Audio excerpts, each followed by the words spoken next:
Hello viewers, welcome to our channel. నేను మీ చరణ్ పరిమి. చంద్రబాబు లోకేష్కి సంబంధించిన ఫైల్స్ మాయమయ్యాయి. ఇది ప్రస్తుతం వైరల్ అవుతున్న వార్త. అయితే ఈ ఫైల్స్కి సంబంధించి ఎప్పటి నుంచో అనుకుంటున్నదే, ఫైల్స్ ఏ ప్రభుత్వం వస్తే ఆ ప్రభుత్వం తనకు అనుకూలమైన ఫైల్స్ ఉంటాయి, వాళ్ళకి వ్యతిరేకమైన ఫైల్స్ మాయమవుతాయి అని చెప్పేసి అదే విధంగా జరిగింది. గత కొద్ది రోజులుగా మదనపల్లిలో ఈ సంఘటన ఫైల్స్ తగలబడ్డం. సో ఆ ఫైల్స్ తగలబడ్డంలో వైసీపీ నాయకుడు కీలకంగా వ్యవహరించడం, ఆ నాయకుడి కోసం ఇప్పుడు అంతా ఉచ్చు బిగుస్తూ ఉన్నారు.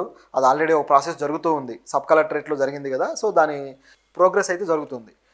దాంతోపాటు విజయవాడ కృష్ణానది కరకట్ట మీద కూడా కొన్ని ఫైల్స్, పర్యావరణ కాలుష్య శాఖ ఏదైతే ఉందో, సో దీనికి సంబంధించిన ఫైల్స్ ఇవన్నీ కూడా తగలబెట్టారు. సో దానికి సంబంధించి కూడా మళ్ళీ ఆ ఎమ్మెల్యే మీద కేసు ఫైల్ చేయాలని చెప్పేసి అది కూడా మరొకటి జరుగుతూ ఉంది వివాదము. సో దాంట్లో అయితే గవర్నమెంట్ ఆఫీసర్స్ని కూడా సస్పెండ్ చేసిన పరిస్థితి ఉంది.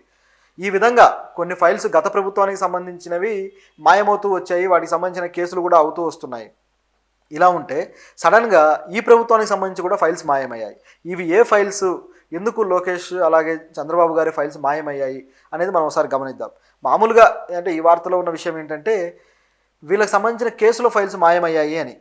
లోకేష్ మీద గతంలో వీళ్ళు ప్రభుత్వం నడిపినప్పుడు అమరావతి కేంద్రంగా అప్పుడు జరిగిన అక్రమాలకు సంబంధించి కొన్ని ఫైల్స్ ఉన్నాయి. ఆ ఫైల్స్ని ఇప్పుడు మాయం చేశారు అనేది వార్త. లోకేష్ ఇన్నర్ రింగ్ రోడ్డుకు సంబంధించి కొన్ని ఏవైతే ఒప్పందాలు ఉన్నాయో వీటిల్లో అక్రమాలు చేశాడు, అవినీతి చేశాడు అని చెప్పేసి ఆ ఫైల్స్లో క్లియర్గా ఉన్న ఇన్ఫర్మేషన్ బట్టి తేలుతూ ఉంది. కాబట్టి ఇప్పుడు ఆ ఫైల్స్ని మాయం చేశారు అన్నారు. అయితే ఇక్కడ ఉన్న ప్రశ్న ఏంటంటే, ఫైల్స్ని ఎవరు మాయం చేస్తారు? కేసుల్లో ఎవరైతే దొరకకుండా ఉంటారో వాళ్ళు మాయం చేయాలి. అంటే గవర్నమెంట్ మాయం చేసి ఉండాలనేది ఒక వాదన. గతంలో కూడా ఇదే విధంగా అనేక ఫైల్స్ అనేక గవర్నమెంట్స్ మాయం చేసిన పరిస్థితి ఉంది. ఇప్పుడు మనం చెప్పుకున్నట్టుగా వైఎస్ఆర్సీపీ అదే విధంగా చేసింది అనుకుంటే, సెంట్రల్లో కూడా ఇదే విధంగా జరుగుతూ ఉంటాయి అన్నమాట. ప్రభుత్వాలు మారినప్పుడల్లా కొన్ని ఫైల్స్ మాయమవుతూ ఉంటాయి.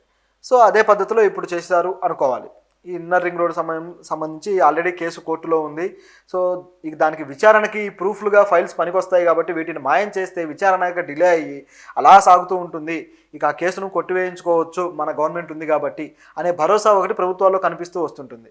వీళ్ళనే కాదు, గత ప్రభుత్వం అలాగే ఉంది, అంతకు ముందు వచ్చిన ప్రభుత్వాలు అలాగే ఉన్నాయి. ఎక్కడ చూసినా కూడా ఈ ప్రభుత్వాలు ఈ విధంగా కొన్ని అక్రమాలు చేయడము, మళ్ళీ వాటిని రూపుమాపడానికి ఇలాంటి గిమ్మిక్కులు పాటించడము, ఇది యథావిధిగా ఒక ఆనవాయితీ అయిపోయిందనమాట. సో దీన్ని మనం ఖండించాలి.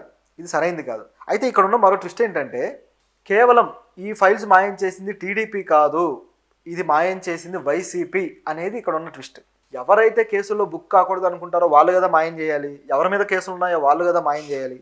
మరి విచిత్రంగా వైసీపీ మాయం చేయడం ఏంటంటే ఈ ఫైళ్ళు ఏ డిపార్ట్మెంట్ నుంచి మాయమయ్యాయంటే సిఆర్డిఏ డిపార్ట్మెంట్ నుంచి మాయమయ్యాయి. సో సిఆర్డిఏ డిపార్ట్మెంటు అమరావతి ప్రాంతీయ ప్రణాళిక, దానికి సంబంధించిన సంస్థ. సో అమరావతి నిర్మాణం ప్రాధికార సంస్థ.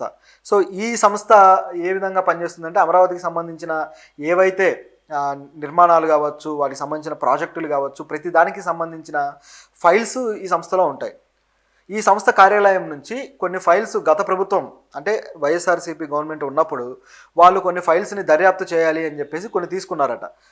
ఆ విధంగా తీసుకొని అన్ని దర్యాప్తు చేసిన క్రమంలో ఈ రోడ్డుకు సంబంధించిన ఫైల్స్, ఏదైతే ఇన్నర్ రింగ్ రోడ్ కేసు ఉందో ఆ ఫైల్స్, అలాగే మరికొన్ని అమరావతి ప్రణాళికలు, అమరావతి నిర్మాణానికి సంబంధించి సింగపూర్ గవర్నమెంట్తో చేసుకొని సింగపూర్ సంస్థలు ఏవైతే ఉన్నాయో వాటితోటి ఎంఓయూలు ఒప్పందాలు చేసుకున్నారు కదా, ఆ ఫైల్స్, ఈ విధంగా అనేక ఫైల్స్ని వీళ్ళు దర్యాప్తు చేస్తామని తీసుకున్నారట.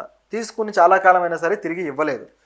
ఇప్పుడు గవర్నమెంట్ మారిన తర్వాత ఈ ఫైల్స్ ఏమయ్యాయి అని చెప్పేసి వీళ్ళకి ఆదేశాలు ఇస్తే కొన్ని ఫైల్స్ అయితే తిరిగి ఇచ్చారు ఆయా డిపార్ట్మెంట్స్. కొన్ని ఫైల్స్ మాత్రం కనిపించట్లేదు, మాయమైపోయాయి. ఈ ఇన్నర్ రింగ్ రోడ్ ఫైలు, అలాగే ఈ సింగపూర్ కంపెనీలతో చేసుకున్న ఎంఓయూ ఫైలు, ఇలాంటి ఫైల్స్ అయితే కనిపించట్లేదు. సో ఏమైంది, ఏం జరిగింది అనేది ఇప్పుడు ప్రశ్న. ఎందుకంటే ఇప్పుడు ఈ ఫైల్స్లో ఉన్న ఆధారాలను బేస్ చేసుకొని అమరావతిలో ఏ అక్రమాలు అయితే జరుగుతున్నాయి, ఏ విషయాల మీద మనం ప్రశ్నించవచ్చు అని చెప్పేసి అసెంబ్లీలో ప్రభుత్వాన్ని టార్గెట్ చేయడం కోసం ఈ ఫైల్స్లో ఉన్న డీటెయిల్స్, స్టాటిస్టిక్స్ ఉపయోగించుకోబోతున్నారా అని చెప్పి అయితే కొన్ని ప్రశ్నలు బయలుదేరుతున్నాయి. ఇదిలా ఉంటే మరిన్ని ఫైల్స్ కూడా కనిపించకపోవచ్చు అనే వాదన అయితే మనకు ఇప్పుడు డౌట్ వస్తుంది. ఆ ఫైల్స్ ఏవంటే స్కిల్ స్కామ్కి సంబంధించి ఏదైతే కోర్టులో కేసు ఉందో ఆ ఫైల్స్. గత ప్రభుత్వం ఆ ఫైల్స్ హ్యాండ్ ఓవర్ చేసుకొని కోర్టుకు సమర్పించడానికి ప్రయత్నించింది. అయితే అది ఇంకా వాయిదాల్లోనే ఉంది కాబట్టి, చంద్రబాబు గారు కూడా బెయిల్ మీదనే ఉన్నారు కాబట్టి సో ఇప్పుడు చూసుకుంటే మళ్ళీ ఆయనకి ఈ బెయిల్ కొనసాగుతూనే ఉంటుంది 5 సంవత్సరాలు, మళ్ళీ ఆయనకి ఏమీ విచారణ ఎదుర్కొనే పరిస్థితి అయితే ఉండదు. అయితే ఈ కేసే అసలు లేకుండా చేయాలనేది వాళ్ళ ఇంటెన్షన్ కాబట్టి ఈ ఫైల్స్ కూడా మాయమయ్యే అవకాశం అయితే లేకపోలేదు.